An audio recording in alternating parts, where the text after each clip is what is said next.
seed is the most important input in agriculture. And it is the most precious thing to a farmer.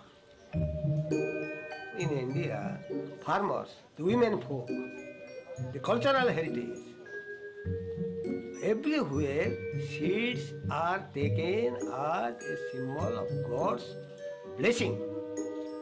They keep it, they store it. They know how to keep seed, what is good seed, what is bad seed. And now they have been robbed, stolen by these MNCs. Their seeds are not sustainable.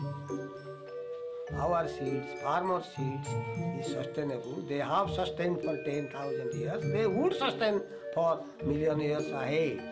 And the one who is in control of seed, he is in control of agriculture, control of food, control of economy.